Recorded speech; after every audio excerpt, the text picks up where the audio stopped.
I need to tell someone what I did, and you're going to think I'm terrible, but there's something about watching the person you love slip away that makes you do things you never thought you were capable of.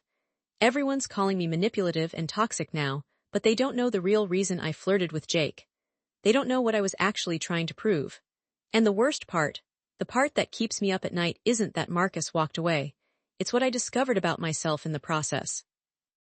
If I don't tell this story, you'll never understand why I'm sitting here alone, blocked on every platform, watching the man I loved build a life without me. But once you know what I know, you'll see why I thought I had no choice. This isn't just about jealousy or games. It's about the kind of fear that burrows so deep into your chest that you'd rather blow everything up than sit with it for one more second. I'm going to tell you everything, including the thing I said to Jake that I can never take back. And the part that makes me look worst, I'm saving that for when you understand just how far gone I was, because you need to see how we got there first. Marcus and I had been together for 2 years when things started feeling different. Not bad different, just different. He wasn't texting me as much during work. He stopped sending me random memes at lunch. When we'd go out with friends, he'd talk to everyone equally instead of gravitating toward me like he used to. Small things, tiny things. The kind of things that sound ridiculous when you say them out loud. But I felt them. God, I felt them in my bones. My best friend Chloe told me I was being paranoid. He's just comfortable with you now, she said over coffee one afternoon. That's what happens in relationships. The honeymoon phase ends. It's normal. Normal. I hated that word. Normal felt like a death sentence. Normal felt like the beginning of the end, like we were on a slow escalator toward becoming one of those couples who sits in restaurants in total silence, scrolling through their phones. I'd seen my parents do that for 20 years before they finally divorced. They'd been normal too. So I started testing him. Little things at first. I'd wait to see how long it took him to text me in the morning. I'd suggest plans to see if he seemed excited or just obligated. I'd dress up nice and watch his face when I walked into a room, cataloging his reaction, measuring it against how he used to look at me. He always passed these tests, technically.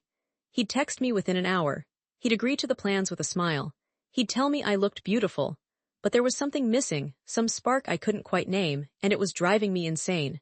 The thing about anxiety is that it's never satisfied with evidence. You can have 99 signs that everything's fine and one tiny thing that feels off, and your brain will fixate on that one thing like it's the only truth that matters. Looking back, I can see that the problem wasn't Marcus. The problem was that I'd built my entire sense of self-worth on being desired by him. When that desire felt like it was fading, even slightly, it was like watching my reflection disappear from a mirror. But I didn't see that then. Then I just felt panicked and desperate and convinced that if I didn't do something, I'd lose him. That's when Jake started working at my office. He was objectively attractive in that obvious way, tall, athletic, good smile. The kind of guy who knew he was good-looking and carried himself accordingly. Within his first week, I noticed him noticing me. Little glances across the office. Holding doors a beat too long. Finding excuses to walk past my desk. I didn't do anything about it at first. I was with Marcus. I loved Marcus. But I'd be lying if I said the attention didn't feel good. It felt like proof that I was still desirable, still worth pursuing, even if my boyfriend was starting to treat me like comfortable furniture. Then came the night that changed everything. Marcus and I were supposed to go to his company's happy hour. I'd bought a new dress specifically for it, this deep red thing that I knew he loved. I was excited because it had been weeks since we'd done anything that felt date-like, and I thought maybe this would recapture some of that old energy between us. 2 hours before we were supposed to leave, he texted me, "Hey babe, tonight got moved to next week. Wanna just order in instead?" That was it. No apology. No acknowledgement that I might have been looking forward to it. Just a casual change of plans like it was nothing. I stared at that text for 10 minutes. I could feel something dark and bitter rising up in my chest, something that tasted like all my worst fears confirmed. I texted back, "Sure, whatever you want." He sent back a heart emoji. A fucking heart emoji. I sat on my couch in that red dress I'd never wear, and I let myself imagine what it would feel like if he saw me with someone else. If he saw another man looking at me the way he used to. If he remembered that other people found me attractive, that he wasn't the only option in the world. The fantasy felt so good it scared me. The next day at work, when Jake stopped by my desk to ask if I wanted to grab coffee, I said yes. It was just coffee. I told myself it was just coffee. We talked about work stuff mostly, but there was this undercurrent of flirtation that I didn't shut down. When he complimented my earrings, I smiled and touched them self-consciously. When he asked if I had plans this weekend, I said, nothing too exciting, even though Marcus and I were supposed to drive to his parents' place. I didn't mention Marcus at all. Walking back to the office, Jake asked if I wanted to get drinks sometime, and I heard myself say, maybe, that could be fun. My heart was racing. Not because I was attracted to Jake specifically, but because I was doing something dangerous, something that felt like power. For the first time in weeks, I felt like I had some control over my own desirability instead of just waiting anxiously for Marcus to validate it. That night, Marcus came over with Thai food and we watched a movie. He was affectionate and sweet, his arm around me, kissing my temple during the boring parts. It should have been perfect. It should have been enough. But all I could think about was how I'd felt that afternoon. How alive I'd felt, how seen. Over the next couple weeks, I let the thing with Jake build. We'd get coffee regularly. We'd message each other throughout the day, these increasingly flirtatious exchanges that I never deleted but also never told Marcus about. Jake would say I looked nice and I'd let the compliment sit there between us, heavy with possibility. I justified it by telling myself I wasn't actually doing anything wrong. I wasn't cheating. I was just talking to a coworker. If Marcus paid more attention to me, if he made me feel secure, I wouldn't need this validation from someone else. I was making my anxiety his fault, which is something I'm not proud of now. But in the moment, it felt righteous. It felt like I was just protecting myself. The real shift happened when I decided I wanted Marcus to know about Jake. Not everything, but enough. Enough to make him worry. Enough to make him try harder. I started mentioning Jake casually. Oh, Jake from work told me about this restaurant. Jake thinks that show is overrated too. Little breadcrumbs, just his name, dropped into conversations like it was nothing. I watched Marcus's face when I said it, looking for jealousy, looking for any sign that the idea of another man in my orbit would spark something in him. He barely reacted. He'd nod or make some neutral comment and go back to whatever he was doing. It made me want to scream. Chloe noticed what I was doing before I fully admitted it to myself. We were getting ready in the bathroom before a night out, and she caught me texting Jake. You know you're playing with fire, right? She said, applying lipstick in the mirror. I'm not doing anything, I said. We're just friends. Friends don't text like that. She glanced at my phone screen. And you don't smile like that at your phone when it's just a friend. Marcus doesn't even notice me anymore, I said, and hearing myself say it out loud made my throat tight. I could disappear and I don't think it would matter to him. Chloe's expression softened. Have you talked to him about this? Like actually told him you're feeling neglected? I hadn't. The idea of being that vulnerable, of saying I need more from you, and having him not care or not change, felt more terrifying than anything else. At least this way with Jake, I had some kind of backup plan. Some proof that I was still worth wanting. He should just know, I said. If he loved me the right way, he'd know. Even as I said it, I knew it was unfair, but I was too far into my own narrative to stop. The night everything fell apart started like any other Friday. Marcus and I were supposed to meet up with friends at this bar downtown. He was coming straight from work, and I was meeting him there. Jake heard me mention the bar name when I was talking to another coworker. He stopped by my desk as I was packing up. I know this sounds crazy, he said, but a few of my buddies are actually going to that same bar tonight. Maybe I'll see you there. Something in his eyes told me this wasn't a coincidence. He'd heard the name and made plans to be there. The old me, the me from before all this started, would have shut it down immediately. Would have made it clear that I had a boyfriend, that this couldn't go where he wanted it to go. Instead, I smiled and said, maybe you will. I told myself I wasn't planning anything. I told myself it was fine if we just happened to be at the same bar. But I changed my outfit 3 times before I left, and I wore the perfume I knew drove men crazy, and I left my apartment with my heart hammering against my ribs because I knew exactly what I was doing. I just wasn't ready to admit it yet. I got to the bar before Marcus. Our friend group was already there, claiming a big table in the back. I ordered a drink and settled in, scanning the room periodically like I was just people watching, like I wasn't looking for someone specific. Jake showed up about 20 minutes later with 2 guys I didn't recognize. He caught my eye almost immediately, and the smile he gave me sent a guilty thrill down my spine. He came over. Fancy meeting you here, he said, and I laughed even though it wasn't funny. My friends looked between us with interest. I introduced him as a coworker, and he charmed them effortlessly, buying a round of drinks and sliding into the seat next to me like it was the most natural thing in the world. His arm went across the back of my chair. Not touching me, but close enough that the possibility hung there. That's when Marcus walked in. I saw him before he saw me, and for just a second I had the chance to change everything. I could have shifted away from Jake. I could have waved Marcus over immediately. I could have made it clear that nothing was happening, but I didn't. Some dark, desperate part of me wanted to see what would happen if he saw me like this. Wanted to see if it would wake something up in him. Marcus's eyes found me across the bar and I watched him take in the scene, me laughing at something Jake was saying. Jake's arm near my shoulders, the way we were angled toward each other like we were in our own little world. I expected him to look jealous, angry, hurt, even. Instead, his face just went blank, completely neutral. He stopped walking and stood there for a moment, just watching. Then he turned around and walked back toward the door. Panic hit me like ice water. I jumped up so fast I knocked Jake's drink over. I barely registered my friends calling after me as I pushed through the crowd, trying to get to Marcus before he left. I caught him just outside the bar. "Marcus, wait." He turned around, and the look on his face made my stomach drop. It wasn't anger, it wasn't even hurt, it was exhaustion. "What was that?" he asked, his voice flat.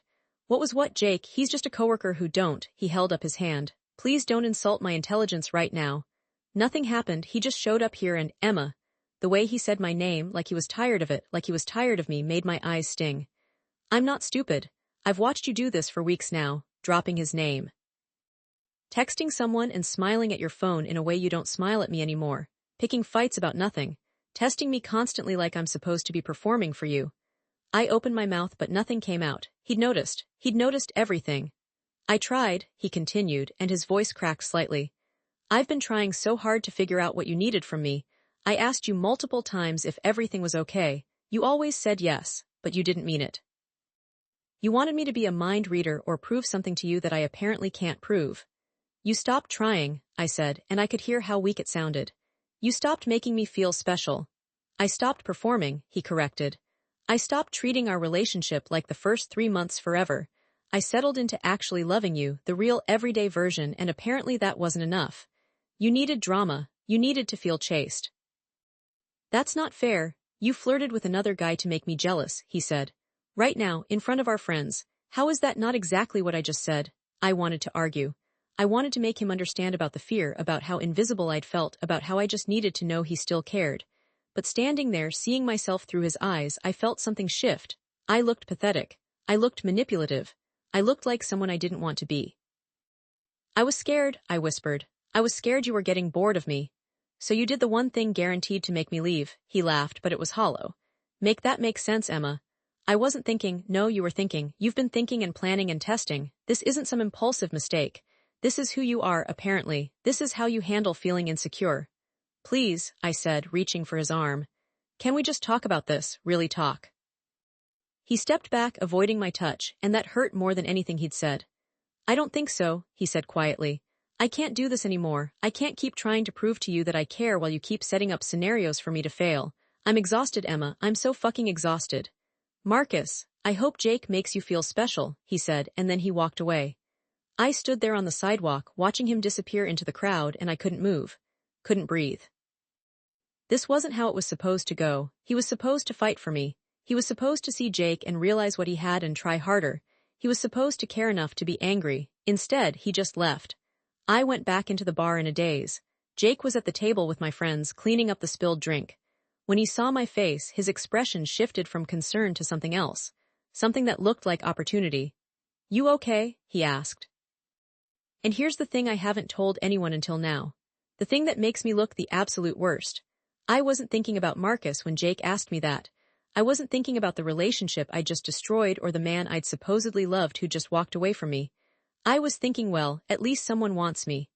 "I'm fine," I said, and I sat back down next to Jake, and I let him put his arm around me for real this time. My friends exchanged looks. Chloe excused herself to the bathroom, and I knew she was disappointed in me, but I didn't follow her. I stayed there with Jake, drinking too much, laughing too loud, pretending that everything was fine and this was what I'd wanted all along. Jake drove me home that night. I was too drunk to drive, and he was conveniently sober enough to volunteer. In the car, he put his hand on my thigh and I didn't move it. "So you're single now?" he asked. The question should have broken my heart. It should have made me sob or panic or tell him to take me to Marcus's apartment. Instead, I just felt numb. "I guess so," I said. He walked me to my door. He leaned in to kiss me, and I let him. It felt like nothing, like kissing a stranger, which I guess he was. But I was so desperate to feel wanted, to feel like this hadn't all been for nothing, that I kissed him back. When I pulled away, he smiled like he'd won something. "I've wanted to do that for weeks," he said. I went inside and threw up, though I'm still not sure if it was the alcohol or the disgust with myself. I texted Marcus the next morning. A long, rambling apology that tried to explain the fear and the insecurity and how sorry I was. I didn't mention kissing Jake. I told myself it didn't matter since we were broken up, but really I just didn't want him to know how quickly I'd moved on. How quickly I'd confirmed every bad thing he'd said about me. He didn't respond. I texted again that afternoon. Then that night. Then the next day, nothing. I tried calling. It went straight to voicemail. That's when I realized he'd blocked me. I stared at my phone in disbelief. Blocked. Not just ignoring me but actively cutting me out. Like I was spam, like I was nothing. The panic that set in was different from before. Before, I'd been afraid he didn't love me enough. Now I was terrified that I'd destroyed something irreplaceable, that I'd taken his love for granted until there was nothing left. I showed up at his apartment. His roommate answered and told me Marcus didn't want to see me. He said it kindly, with pity in his eyes, which somehow made it worse. I checked his social media obsessively, even though I knew it was toxic. He'd unfollowed me on everything. I could see his posts, but only the public ones, and they showed a version of him that looked fine. Happy, even out with friends, at the gym, living his life like I'd never been in it. Meanwhile, I was falling apart. Jake thought we were dating now. He'd text me constantly, asking to hang out, calling me pet names I never gave him permission to use. I'd created this monster by using him, and now I didn't know how to make him go away without admitting what I'd done. The worst part was that I didn't even want him. I'd never wanted him. He was just a prop in the play I was staging for Marcus, and now he thought he was the leading man. I tried to let him down easy at first. Said I was confused, needed space, wasn't ready for anything serious. He kept pushing, kept showing up at my desk. Kept asking what was wrong, what had changed, hadn't we had a good time? Finally, I told him the truth. I was trying to make my ex jealous, I said. We were in the parking garage after work, and I couldn't take it anymore. That's what this was. I'm sorry, but I don't actually have feelings for you. His face went through about 5 different expressions before landing on anger. Are you fucking kidding me? He said. You used me. I know, I'm sorry, I shouldn't have. You're insane, he said. You know that, you're actually insane, and your ex is smart for getting the hell away from you. He stormed off, and I stood there feeling like the worst person alive, because he was right. Marcus was smart for leaving. I was toxic. I was manipulative. I'd blown up my own relationship because I was too scared and too proud to just be honest about what I needed. Work became a nightmare after that. Jake told people what I'd done, his version anyway, and suddenly I was the office pariah. The crazy ex who tried to use him to get back at her boyfriend. People whispered when I walked by. I ate lunch alone. My reputation was destroyed. Chloe staged an intervention about a month after the breakup. She came over with wine and takeout and made me talk about everything, really talk, not just the surface-level stuff I'd been feeding everyone else. I think I'm a bad person, I told her. You're not a bad person, she said. You're a hurt person who made bad choices. What's the difference? The difference is what you do next. I wanted to fix it. I wanted to prove I'd learned something, that I was different now. I wrote Marcus a letter, a real one on paper, explaining everything. Not justifying it, just explaining. The fear, the anxiety, the way I'd been so terrified of losing him that I'd created a self-fulfilling prophecy. I didn't mail it. I didn't know where he was living anymore. He'd moved out of his apartment with his roommate, and none of our mutual friends would tell me where he'd gone. I'd been completely cut off. 3 months post-breakup, I saw him at a coffee shop. I wasn't stalking him, I genuinely just happened to be there, and he walked in. My heart stopped. He looked good, really good, happier even. He'd gotten a haircut, lost a little weight. He looked like the kind of guy who'd been freed from something heavy. He saw me too. For a second our eyes met and I saw him recognize me. Then he looked away and got in line like I wasn't there. I couldn't help myself, I walked over. Marcus, I said. He turned and his face was polite but distant, like I was an acquaintance he barely remembered. Emma, he said. Hi, how are you? Good, you. The small talk felt like knives. This person I'd shared everything with, who'd seen me at my worst and loved me anyway until I made it impossible, was talking to me like a stranger. I'm sorry, I blurted out. I'm so sorry for everything. I was awful to you and you deserved so much better, and if I could take it back. It's okay, he said, cutting me off. It's in the past. Is it? I could hear the desperation in my voice. Because I haven't been able to move past it. I think about what I did every day. I ruined the best thing in my life because I was too stupid and scared to just be honest with you. He was quiet for a moment, and I thought maybe I was getting through to him. Maybe he'd say he missed me too, that we could try again, that people make mistakes. Instead, he said, "I hope you figure that out, I really do, but it can't be with me." "Why not?" "Because I don't trust you anymore." He said it gently, but it landed like a bomb. "And I don't want to spend my life wondering if you're testing me or keeping track of how much attention I'm giving you. I want to be with someone who feels secure with me, who doesn't need drama to feel loved." "I could change," I said, and I hated how pathetic I sounded. "I am changing. I hope that's true, for your sake, but I've already moved on, Emma. You should too." That's when I noticed the way he kept glancing back at the table in the corner. The table where a woman sat, pretty and calm-looking, reading a book while she waited for him. "Is that?" "Yeah," he said. "I should get back." He walked away, and I watched him slide into the booth across from her. She looked up and smiled, and he smiled back, and it was the smile I used to get. The real one. The one that lit up his whole face. I left before I could see anything else. That was 6 months ago now. I haven't tried to contact him since. I deleted his number, blocked him back so I wouldn't be tempted to look at his social media, and tried to actually work on myself instead of just performing growth. I started therapy. I talked about my anxiety, about how I'd learned to equate love with constant validation, about how my parents' toxic relationship had warped my understanding of what healthy love looked like. My therapist helped me see the patterns I'd been repeating, the way I tested people because I expected them to fail, because failure felt more familiar than security. It's been hard work. The kind of work that doesn't have a finish line, that requires showing up for yourself even when it's uncomfortable. I haven't dated anyone since Marcus. Jake left the company about 4 months ago, thank God, so I don't have to see him anymore. I've slowly rebuilt some friendships at work, though the reputation as the crazy one still lingers. Chloe and I are still close. She's proud of me for doing the work, she says, but she also doesn't let me off the hook. When I start catastrophizing about something, she calls me on it. When I start creating tests for the people in my life, she points it out. It's annoying as hell and exactly what I need. I still think about Marcus sometimes. More than sometimes. I wonder if that woman from the coffee shop is still in his life. I wonder if he ever thinks about me, or if I'm just a cautionary tale he tells his friends about when they're venting about their own relationship problems. I wonder if he knows that losing him was the thing that finally made me look at myself honestly. People ask me sometimes if I regret what I did, and the answer is complicated. I regret hurting him. I regret being so cruel to someone who loved me. I regret using Jake and creating unnecessary pain all around. But I don't know if I regret the wake-up call. Because I was on a path toward being that person forever, the person who sabotages good things because broken feels safer than happy. If Marcus had forgiven me that night, if he'd fought for me the way I wanted him to, I don't think I would have changed. I would have learned that my tactics worked, that creating drama got results. His walking away was the kindest thing he could have done for me, even though it didn't feel kind at the time. It forced me to sit with who I'd become and decide if that was who I wanted to be.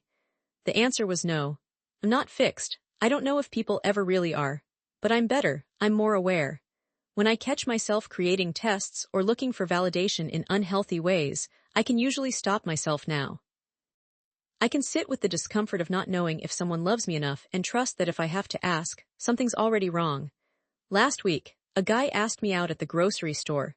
He was cute and seemed nice, and a year ago I would have said yes immediately, would have jumped at the chance to feel wanted. Instead, I thanked him and said I wasn't ready to date yet, because I'm not.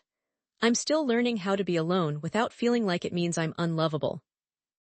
I'm still learning that my worth isn't determined by how much someone else desires me. Some days are better than others.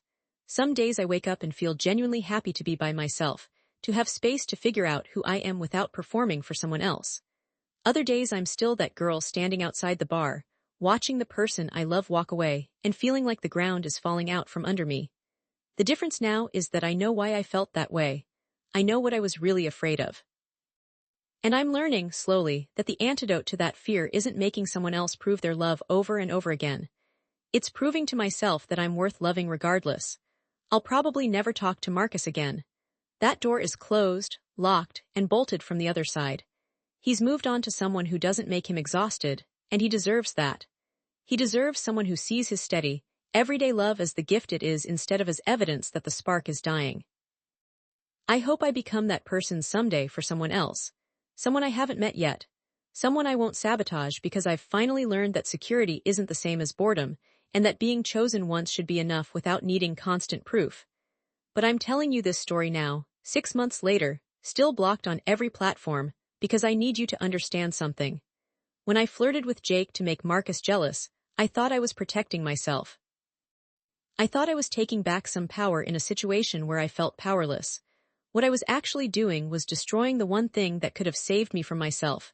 And the worst part, the part I think about when I can't sleep, is that I knew it even then.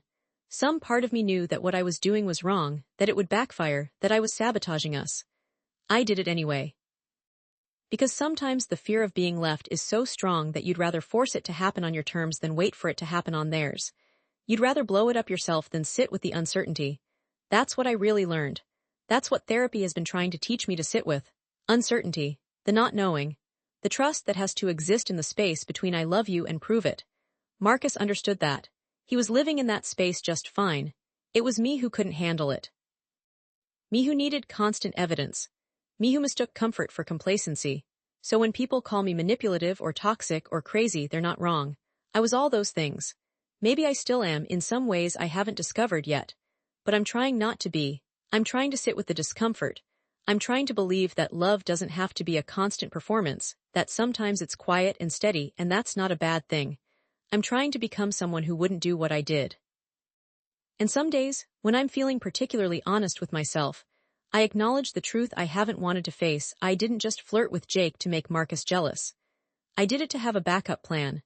I did it so that if Marcus did leave, I wouldn't have to be alone with myself and everything I was afraid of. I manufactured an escape route from my own relationship because I was too cowardly to either fix it properly or end it cleanly. And when Marcus saw through it and walked away, when he took away my control by refusing to play the game, I panicked and grabbed onto Jake like a life raft. That's the thing I'm most ashamed of. Not the flirting, not the jealousy games, but the fact that I was so terrified of being alone, of facing my own demons, that I'd rather string someone along and destroy something beautiful than sit in the discomfort for even a minute.